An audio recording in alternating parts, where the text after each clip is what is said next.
al sermón de esta hora, vive tu fe, vive tu fe. Hermanos, busque por favor ahí Josué capítulo 8. Deme un segundito que esta cosa no me quiere dar lo que quiere. Ahí está. Perdón, Josué capítulo 3 versículo 1. Vamos a leer nada más el versículo 1. Dice el Señor en su palabra. ¿Lo tenemos, iglesia? Léalo conmigo entonces. Dice: Josué se levantó de mañana y él y todos los hijos de Israel partieron de Sitín y vinieron hasta el Jordán y reposaron antes de pasarlo. Vamos a orar. Padre, te damos gracias esta noche por tu palabra. Gracias, Señor, por el privilegio que nos das de poder estar en esta iglesia que es nuestra iglesia. A pesar de la distancia, Señor, siempre tenemos esa comunión a través de tu Santo Espíritu, a través de nuestro pastor, de los hermanos que oran por el ministerio en Bakersfield, Señor. También nosotros, Señor, hacemos nuestra parte como tú nos has mandado. Bendice a cada hermano, cada hermana que se ha conectado a las redes sociales, a los que están aquí presentes, a los que están sirviendo en los diferentes ministerios, Señor. Y que esta noche tu palabra nos haga recordar que necesitamos vivir nuestra fe conforme a lo que tu palabra nos establece. En el nombre de Jesús, amén y amén. Pueden tomar sus asientos, mis hermanos, pero el que quiera quedarse de pie no hay problema. Solamente me han dado 40 minutos, pero no sé, el 40 no se mueve, hermano.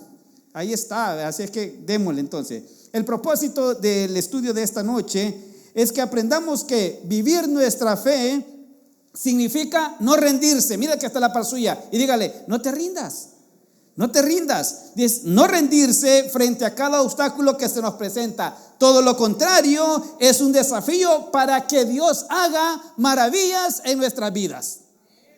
Nosotros conocemos hermanos que han pasado dificultades de salud y de repente Dios los sana y viene acá y dice, a dar testimonio y dice: Dios me sanó. Y están viendo las maravillas en la vida de esa persona. Entonces, de acuerdo al contexto histórico del libro de Josué, es uno de los libros que me gusta mucho porque nos anima a no rendirnos después de una jornada larga.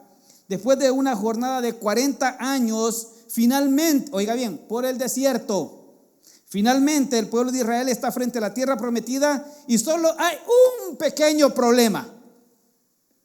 Está el río Jordán en medio para llegar. Como cuando usted venía en el VIP, ¿verdad? Que llegó a la frontera sur de los Estados. Hay un problema. Está la valla, está el cerro, está el río. ¿Qué es lo que le impidió llegar? Entonces, este río se interpone entre ellos y la tierra que fluye leche y miel.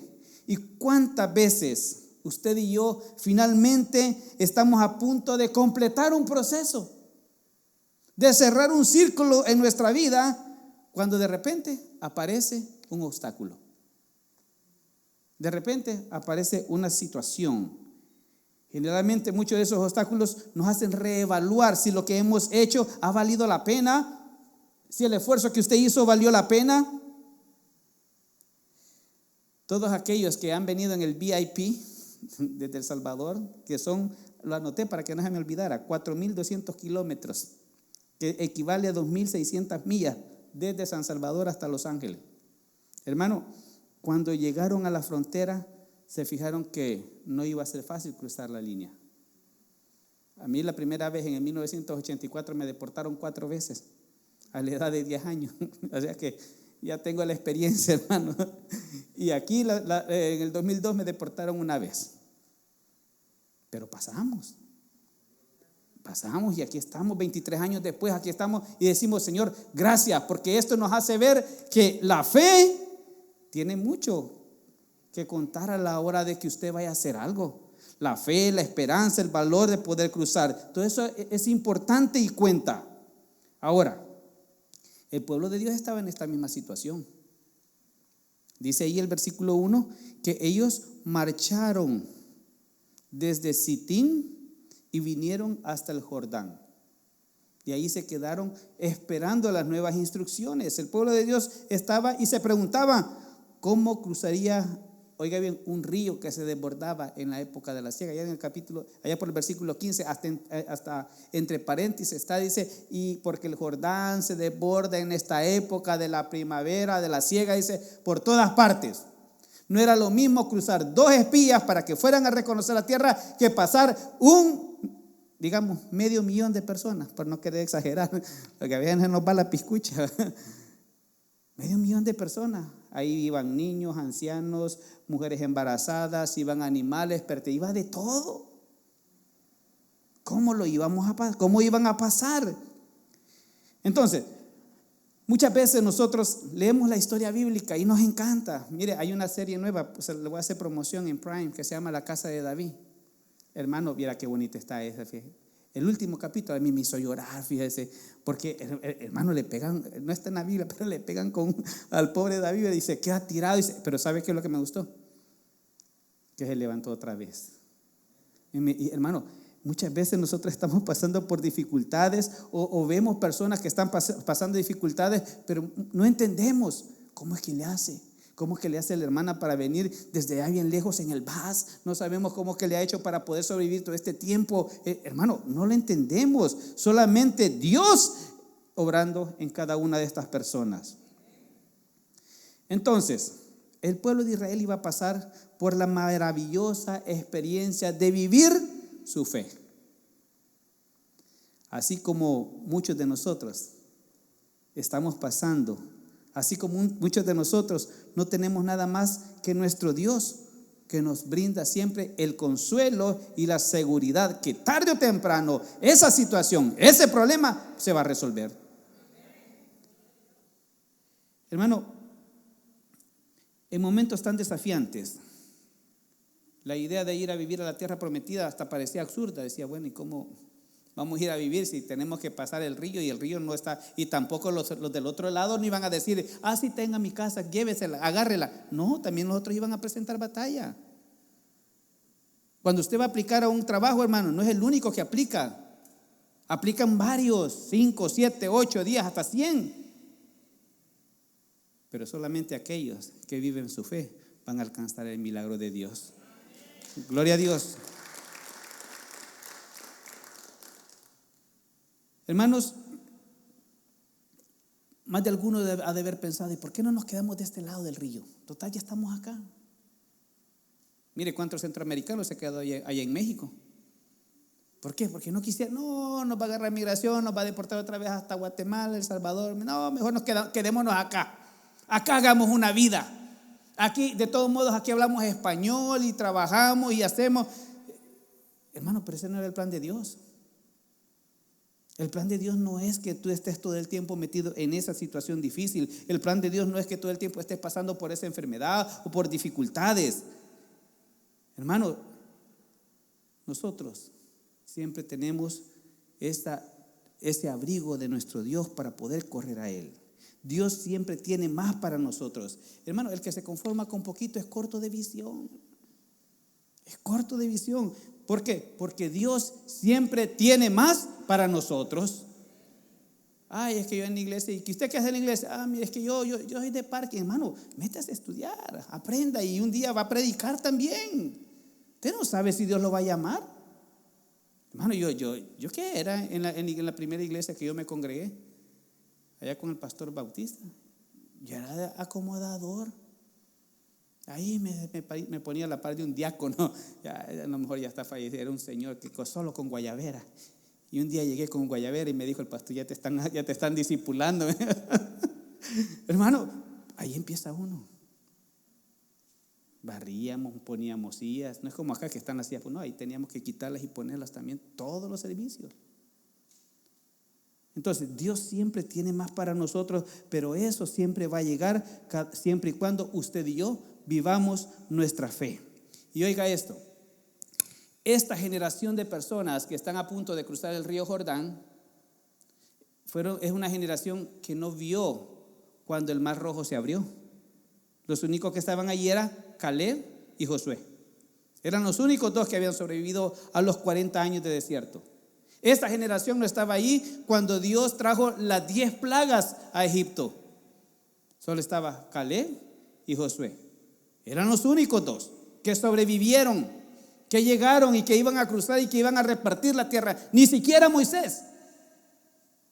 Entonces, por eso esta nueva generación está a punto de comenzar a experimentar su fe con sus propias vidas. Ahora, ¿cómo vivimos nuestra fe?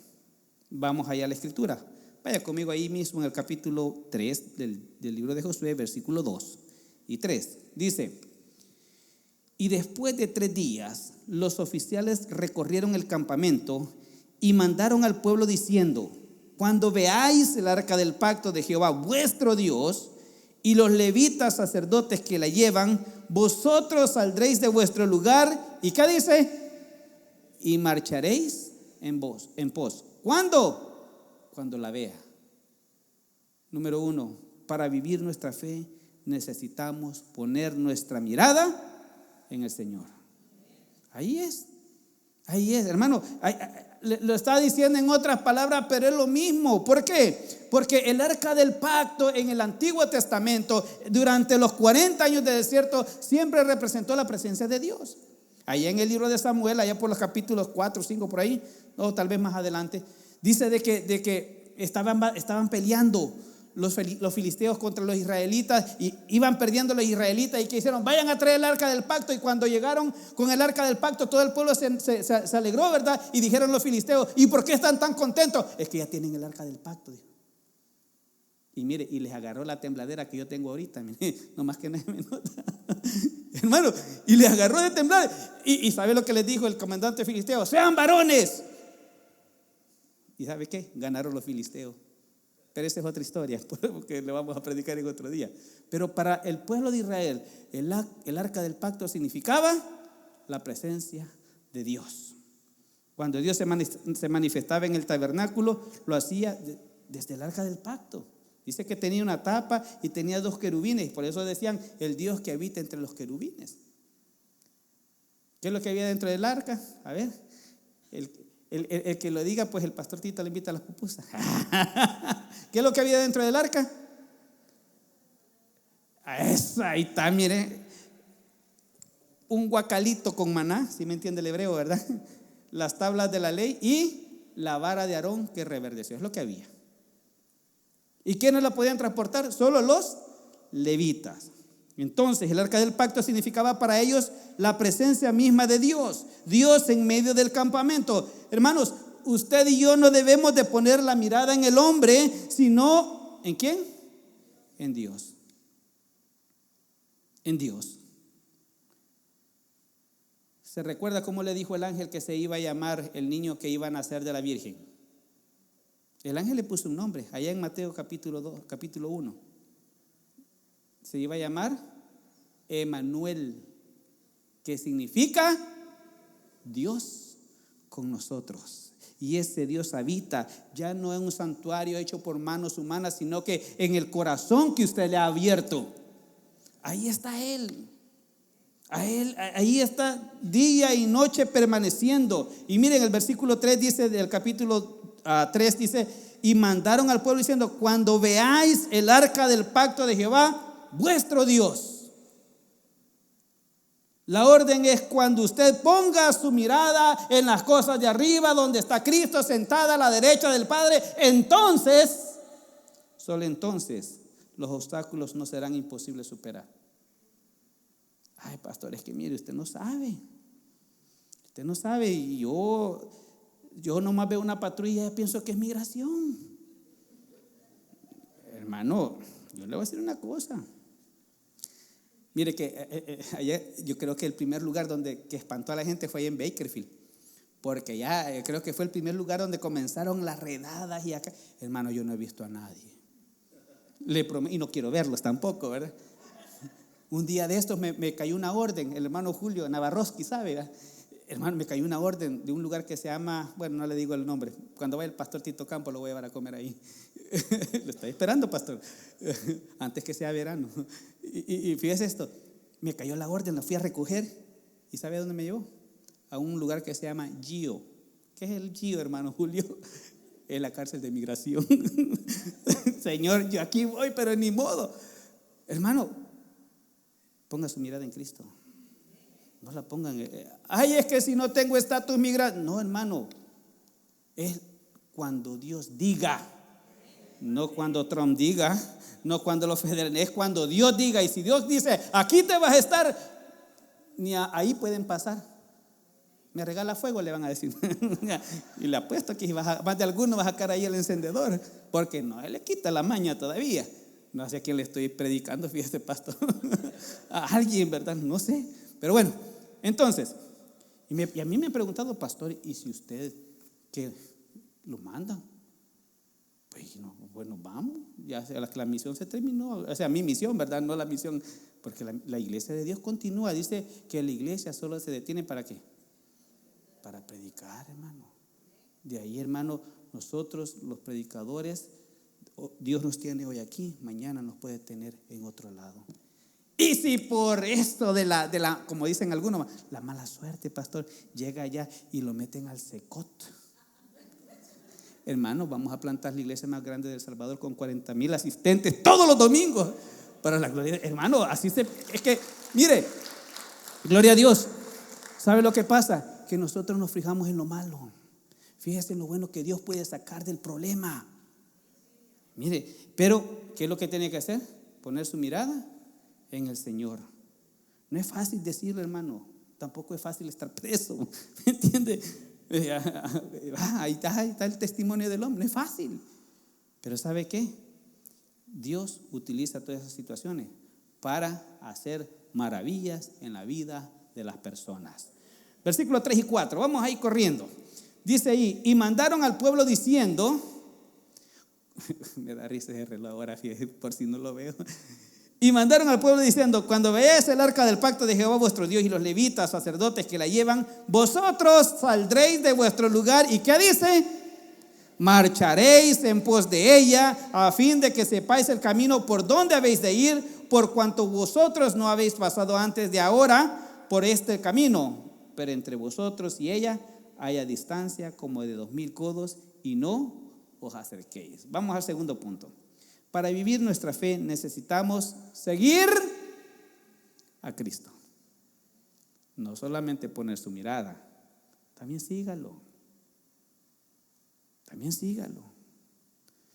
Cualquiera pensaría que en una situación de enfermedad, mire, cuando la gente se abruma, ¿verdad?, con una enfermedad, con un problema financiero, legal, lo primero que hace es llamar a un experto en la materia.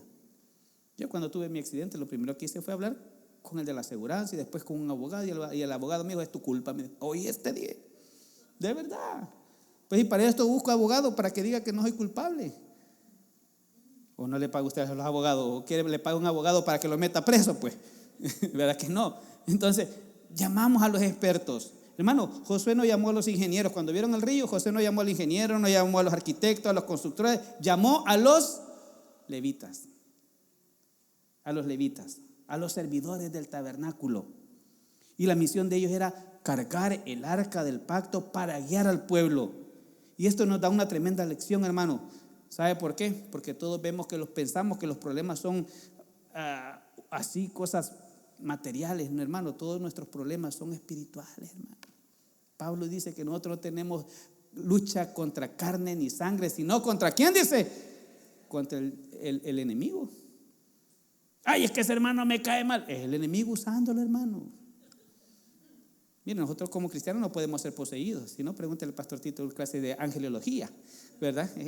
Él es el teólogo acá. No podemos ser poseídos, pero sí podemos ser, hasta cierto modo, influenciados. Que nos den terapia, ¿verdad? Es que mire, Pedro le dijo a Ananías, ¿por qué dejaste que Satanás llenara tu corazón? Dijo, para mentir, ¿se da cuenta? Entonces, para poder vencer una lucha espiritual, hermano, no lo hará con la ciencia humana, no lo hará siguiendo procedimientos humanos, lo hará siguiendo a Cristo. ¿Sabe usted por qué? Porque solo Él conoce el camino. Es más, Él dice, yo soy, dice, el camino. Y curiosamente dice, acá en esta parte dice, vosotros saldréis de vuestro lugar y marcharéis en pos de ella, a fin de que sepáis el camino por donde habéis de ir. Hermano, a veces no sabemos qué hacer. Y el único que tiene la respuesta para que nosotros continuamos se llama Jesucristo. El único. Entonces, no solamente ponga su mirada, también sígalo. Y ahora la pregunta del millón es, ¿a quién está usted siguiendo? ¿Quién le está guiando diariamente? No es lo mismo decir tengo fe que decir yo vivo mi fe. No es lo mismo. No es lo mismo. Cuando la situación se pone difícil y las cosas no tienen sentido. Y dice que no entiendo por qué pasó esto. Es que todo estaba normal, no sé qué pasó. A veces las cosas no tienen sentido. Es mejor poner nuestra mirada en Cristo y seguirle que perderse y después estar lamentando todo el tiempo. Entonces, ponga su mirada en Cristo. No es el dinero, porque mire cuánta gente ha hecho dinero. Le quemaron las casas. Ahí está, se quemaron. Y no tenían, ahí está. Y cuánta gente es profesional y no tiene trabajo. A veces nosotros pensamos que un estatus migratorio nos va a dar una mejor opción de trabajo. Tampoco, hermano. Tampoco. Conocemos de personas que son ciudadanas americanas y tienen buen récord, pero no tienen trabajo. Y conocemos a algunos que acaban de llegar del país que allá andan trabajando y tienen más dinero que uno que ha vivido toda la vida aquí. Sí es cierto. Y no pregúntele a los de las motos, amén. Es Navarro el que me pasa el informe de Los Ángeles, ok. Entonces, no es el dinero, no es el estatus migratorio, no es el negocio, no es el trabajo. Es Cristo quien le sacará de cualquier situación. Solamente sígalo. Solamente sígalo. Número 3. Me pone nervioso el número. Sí.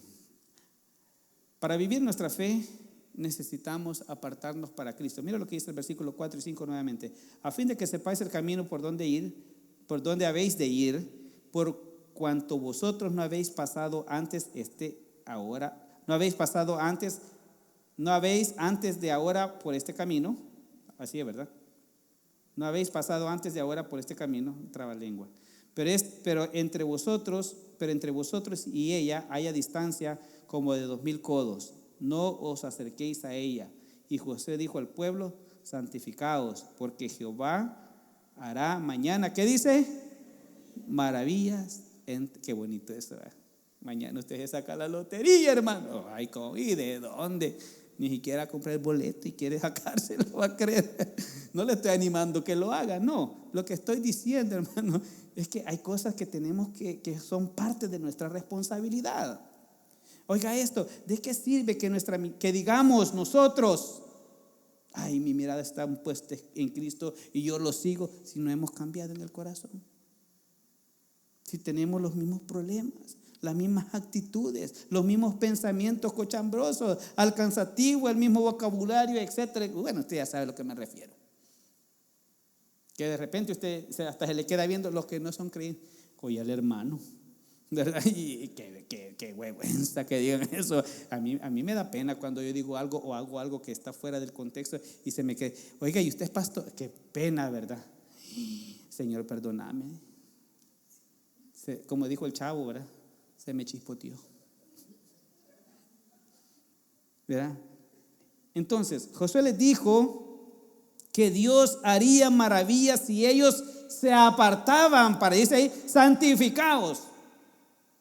Hermano, santificarse no significa de que usted va a andar volando, es apartarse para Dios. Dice en la carta de los Hebreos 12:14, seguid la paz con todos. Esto no es cierto entre algunos de nosotros, amén. Y la santidad sin la cual nadie verá al Señor. ¿Qué dice? La santidad, apartarse. Entonces, para vivir nuestra fe necesitamos también santidad. La necesitamos, independientemente lo que los demás nos vengan, necesitamos también santidad. Y no me malentienda, no estoy diciendo que usted debe ser perfecto en todo. No. Todos nos equivocamos, pero también todos somos responsables de lo que hacemos. Somos responsables, ¿verdad? Y eso nos da un nivel de conciencia. Que usted dijo algo que ofendió algo, usted es responsable de lo que dijo, y ese nivel de la conciencia que le crea el Espíritu Santo a usted le hace ver que se equivocó. Y dice, Señor, y le duele en su corazón, pide perdón, pide disculpa y trata de enmendar las cosas. Entonces, todos nos equivocamos, todos somos responsables de lo que hacemos, todos somos responsables de lo que le metemos al cerebro. ¿Qué es lo que usted mira? La 1 de la mañana y posteando memes Y ni siquiera son cristianos, hermano. ¡Qué barbaridad! ¿Verdad? No, aquí no hay, hermano. Aquí todos trabajan y se acuestan temprano porque madrugan. Amén. No, pues, bueno, sí, amén. Hay algunos que sí. Entonces, todos somos responsables que le metemos al cerebro, al cuerpo, hermano. ¿Para qué ocupamos lo que Dios nos ha dado, lo que decimos, lo que compartimos? Hermano, sin embargo, dentro de todo eso tenemos que tener cuidado. Apártese. Si usted cree que lo que va a decir no va a edificar, no lo diga. Te voy a contar, vení, te voy a contar. Fíjate que la hermana. Dígale, si me va a edificar, contame. Si no, si trae una cita bíblica, decime. Si no, forget it. ¿Por qué? Porque usted es responsable de lo que entra acá. Y la santidad también tiene que ver en cómo usted guarda su cerebro, cómo guarda su corazón. ¿Qué es lo que dice el libro de Proverbios capítulo 4? Guarda, sobre toda cosa guardada, guarda, porque de él mana la vida. Sencillamente así. Entonces, ¿por qué Josué le dijo que mantuvieran distancia? Dice ahí el versículo que tenía que, dice el versículo 5, no, el 4. Pero entre vosotros y ella haya distancia como de 1000 codos. La nueva Biblia de las Américas ya le viene traducido cuánto es 1000 codos. La Reina Valera no, hermano, así es que sorry, sigo Reina Valera. Entonces, ¿por qué le dijo que tenía que haber distancia? Bueno, hay dos razones según los estudiosos. La primera de ellas, para respetar la naturaleza de la santidad del arca. Nadie se podía acercar a ella. Nadie. Ahí en el segundo libro de Samuel dice que Usa traían el arca, ¿verdad? Y que Usa, uno de los servidores de David, tocó el arca y ahí quedó fulminado. Se murió. ¿Por qué? Por tocarla. Solo. Entonces, para respetar la naturaleza, la santidad del arca del pacto. Y segundo, para que el pueblo no la perdiera de vista. Allá va, mira, allá, sigámoslo. Para no perderla de vista. El pueblo debía de ver por dónde la llevaban los sacerdotes y ellos seguir el mismo camino. Dice el apóstol Pablo en Romanos 8:35, ¿quién nos separará del amor de Cristo? ¿Tribulación o angustia, o persecución, o hambre, o desnudez, o peligro, o espada? Nada nos puede separar del amor de Cristo. Para vivir nuestra fe necesitamos siempre estar con Cristo, seguirlo, ver para dónde nos guía, porque, hermano, de Él nadie nos puede separar. Nada va a impedir que el propósito que Dios tiene para nuestras vidas se haga realidad en esta tierra. Ay, pastor, pero a mí en mi propósito ya siento que me van cayendo varias apaleadas. Hay que revisar dónde nos perdemos, porque usted me pregunta, pastor, ¿y a usted le ha caído? Sobre mojado, hermano. Tupido, decimos allá, ¿verdad? Tupido. ¿Ya? Pero, ¿cómo decimos? No nos rendimos. No se rinda, hombre. Número 4. Para vivir nuestra fe debemos recordar que Cristo siempre va delante de nosotros. Versículo 11 dice, y he aquí el arca del pacto del Señor, oiga bien, de toda la tierra pasará delante de vosotros en medio del Jordán. Hermanos, es fácil caer en el desánimo. Hermano, es fácil caer en el desánimo, es fácil de decir, ya no más. Especialmente cuando estamos pasando dificultades emocionales, sentimentales, ¿verdad? Y usted dice, no, ya no. Y ¿sabe cuál es el problema más grande? Que en vez de aferrarnos al Señor a veces cortamos eso. Hermano, ¿y por qué no? Ay, pastor, es que no me he sentido bien. Y uno piensa que está enfermo y que es lo que le ha dado. No, es que fíjese que hermano, pero las emociones las puede sanar Cristo también.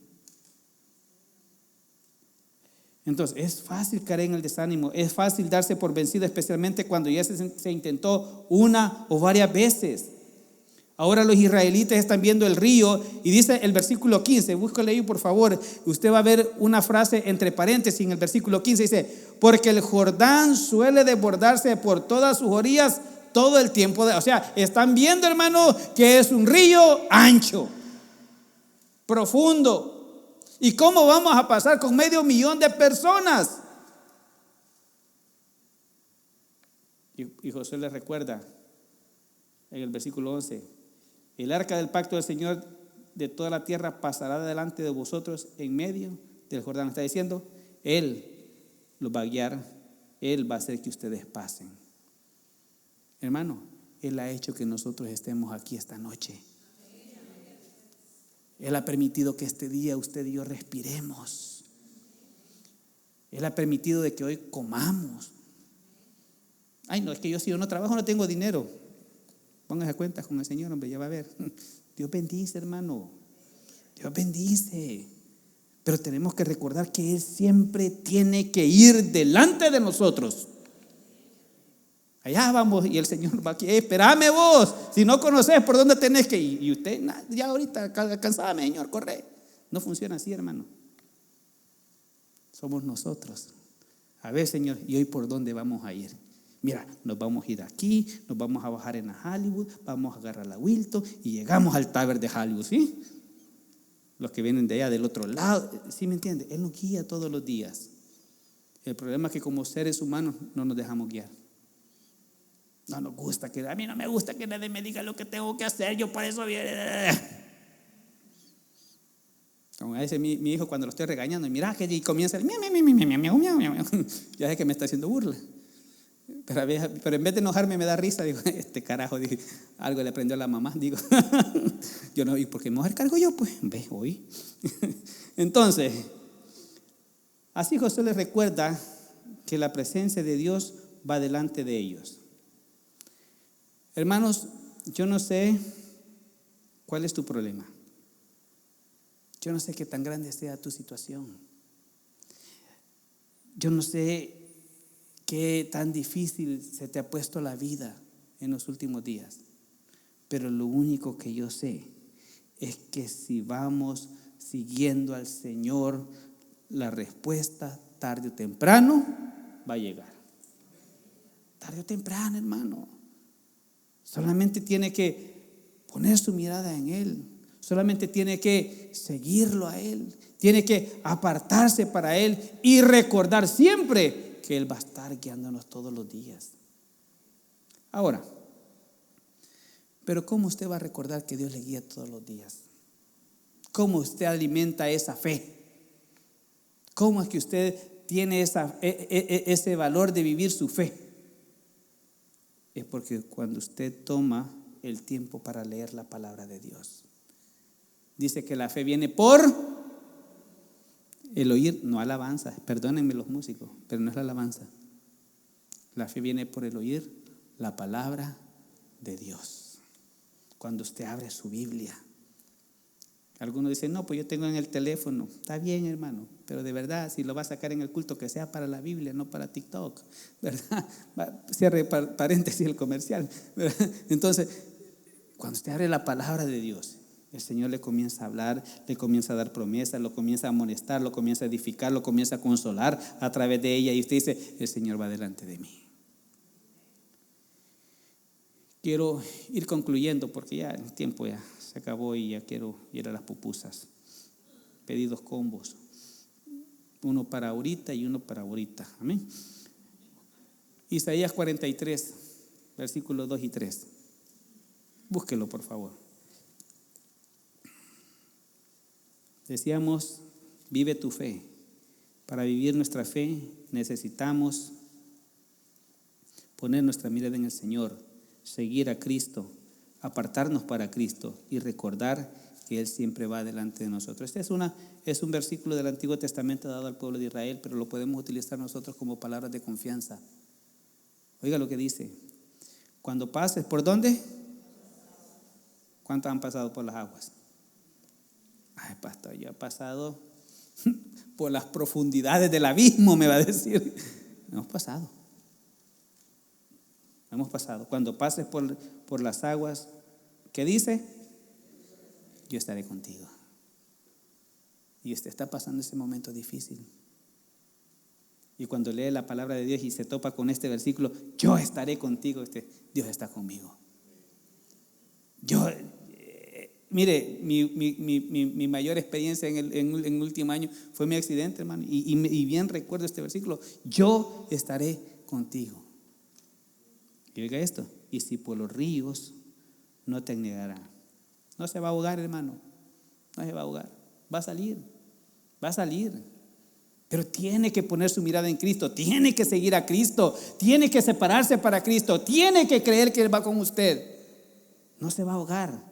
Y cuando pases por el fuego, esos son los problemitas. Esos que nos revientan el alma, hermano, que a veces hasta el sueño y el hambre nos quitan. Bueno, a mí no me quitan el hambre. El sueño tal vez, pero el hambre no creo, hermano. Mi abuela me enseñó que las penas con pan son más llevaderas, ¿verdad? Entonces, cuando pases por el fuego no te quemarás. Sí, hermano, no dice que no va a pasar. Dice que sí va a pasar, pero que no le va a afectar. Ahí dice, dígaselo a Isaías. Pastor, es que este problema, ¿estás quebrado? No. ¿Estás enfermo? No. ¿Estás bien? Sí, pues entonces la vas a hacer. Pastor, es que con esta enfermedad, ¿estás comiendo? Sí. Pues enfermo que come no se muere. Sencillo. Dice, cuando pases por el fuego no te quemarás, ni la llama arderá en ti. ¿Por qué? Porque yo, Jehová, Dios tuyo, el Santo de Israel, soy tu Salvador. El que tenga oídos para oír, que oiga. Dele un fuertísimo aplauso al Señor. Padre, te damos gracias en esta hora por tu palabra. Gracias, Señor, porque nos has dado este hermoso privilegio de poder estar en este lugar, Señor, trayendo, Señor, una palabra de bendición para todos los que estamos acá, Señor. No solamente para los del internet, para los que están acá, sino que para todos aquellos que en un determinado momento escuchan esto, Señor. Señor, te suplico por aquellos que están pasando por una dificultad, para que esta noche tú les hayas consolado y que también tomen responsabilidades como hijos tuyos. La responsabilidad de poner su mirada en ti, mi Dios. La responsabilidad de seguirte, de apartarse, de creer en ti, Señor. De creer que tú no les has abandonado, aún en medio de las dificultades más duras, Señor.